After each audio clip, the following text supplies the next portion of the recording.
अच्छा, कभी सोचा है कि हमारे घरों में जो बिजली दौड़ती है वो एसी यानी ऑल्टरनेटिंग करंट ही क्यों है, डीसी क्यों नहीं? आखिर क्या वजह है कि पूरी दुनिया में पावर का स्टैंडर्ड एसी ही बना? चलिए आज इस अदृश्य करंट के पीछे के विज्ञान को समझते हैं। तो सवाल बहुत सीधा सा लगता है ना, कि आखिर हमारे वॉल सॉकेट से निकलने वाली बिजली एक सीधी लाइन में क्यों नहीं चलती? ये आगे पीछे एक डांस सा क्यों करती रहती है? और इसका जवाब हमारी मॉडर्न दुनिया के काम करने के तरीके से जुड़ा है। इसका जवाब हमें मिलता है इतिहास की एक बहुत ही मशहूर लड़ाई में, जिसे कहते हैं वॉर ऑफ करंट्स। एक तरफ थे थॉमस एडिसन और उनका डायरेक्ट करंट यानी डीसी, और दूसरी तरफ थे निकोला टेस्ला और वेस्टिंगहाउस अपने ऑल्टरनेटिंग करंट यानी एसी के साथ। तो इस जंग में एसी कैसे जीता? क्योंकि उसके पास एक सुपर पावर थी, वोल्टेज को बहुत आसानी से बदलने की ताकत। और बस इसी एक खूबी ने उसे बड़े बड़े पावर ग्रिड्स का बेताज बादशाह बना दिया। तो ठीक है, चलिए अब असली खेल पर आते हैं। एसी करंट के बर्ताव को गहराई से जानने के लिए हमें सर्किट की दुनिया के 3 बहुत ही अनोखे किरदारों से मिलना होगा। ये हैं रेजिस्टर, इंडक्टर और कैपेसिटर। और यकीन मानिए, एसी सर्किट में इन तीनों का मिजाज, इनकी पर्सनालिटी बिल्कुल अलग अलग होती है। तो सबसे पहले हमारे रेजिस्टर साहब, सर्किट के सबसे सीधे साधे, सबसे शरीफ किरदार। इनका काम बहुत सिंपल है, बिजली के बहाव में थोड़ी रुकावट डालना, और ऐसा करते हुए ये इलेक्ट्रिकल एनर्जी को गर्मी में बदल देते हैं। एसी सर्किट हो या डीसी, ये जनाब कोई नखरे नहीं दिखाते। ये बस चुपचाप ओम के नियम को फॉलो करते हैं और करंट को काबू में रखते हैं।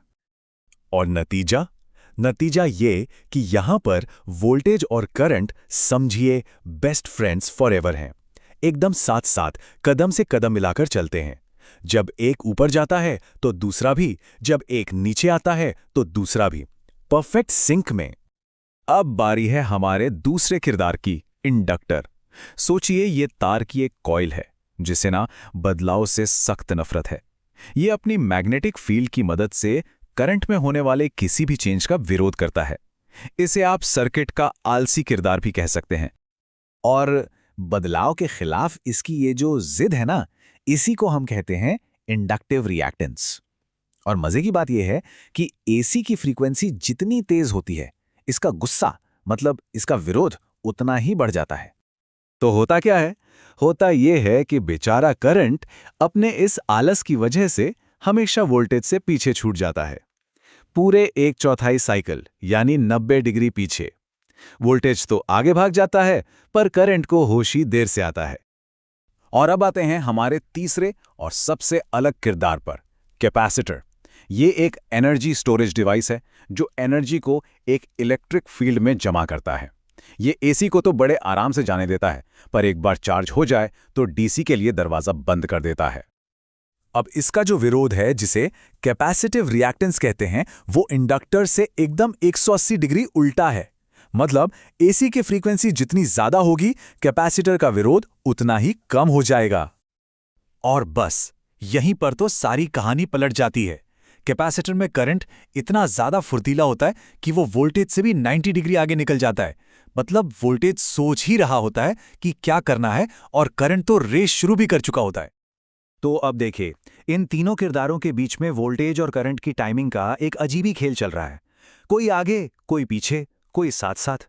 सब कंफ्यूजिंग लग रहा है ना? तो इस कंफ्यूजन को सुलझाने के लिए एक बहुत ही मजेदार टूल है जिसे कहते हैं फेजर। तो फेजर क्या है? बहुत सिंपल है। इसे एक घूमते हुए तीर की तरह इमेजिन कीजिए। इस तीर की लंबाई हमें बताती है कि वोल्टेज या करंट में कितना दम है, और इसका एंगल बताता है कि टाइमिंग के इस खेल में कौन कहां खड़ा है। तो अब फेजर से पूरी पिक्चर एकदम क्लियर हो जाती है। रेजिस्टर में वोल्टेज और करंट के दोनों तीर साथ साथ घूमते हैं। इंडक्टर में करंट का तीर हमेशा वोल्टेज से 90 डिग्री पीछे रहता है, और कैपेसिटर में करंट का तीर वोल्टेज से 90 डिग्री आगे भागता है। लेकिन सोचिए, असली मजा तो तब आएगा, असली जादू तो तब होगा जब ये तीनों, एक सीधा साधा रेजिस्टर, एक आलसी इंडक्टर और एक फुर्तीला कैपेसिटर, तीनों एक ही सर्किट में एक साथ आ जाएं। तब क्या होगा? एक एलसीआर सर्किट में यही होता है।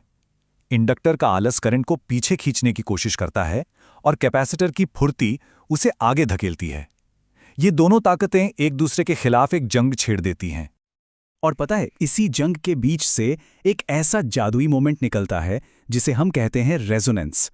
ये वो एक खास बिल्कुल परफेक्ट फ्रीक्वेंसी होती है जहां इंडक्टर की खींच और कैपेसिटर का धक्का दोनों एक दूसरे के बिल्कुल बराबर हो जाते हैं। और इस एक पल में ये दोनों दुश्मन ताकतें एक दूसरे को पूरी तरह से खत्म कर देती हैं, कैंसिल कर देती हैं। सर्किट का जो टोटल विरोध है, जिसे हम इम्पीडेंस कहते हैं, वो एकदम मिनिमम हो जाता है। रास्ते में सिर्फ हमारा सीधा साधा रेजिस्टर ही बचता है।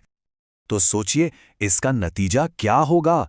जैसे ही सर्किट उस मैजिकल रेजोनेंट फ्रीक्वेंसी पर पहुंचता है, बूम, करंट रॉकेट की तरह ऊपर चला जाता है। ये उस सर्किट का स्वीट स्पॉट है, वो पॉइंट जहां बिजली को बहने के लिए एकदम खुला हाईवे मिल जाता है।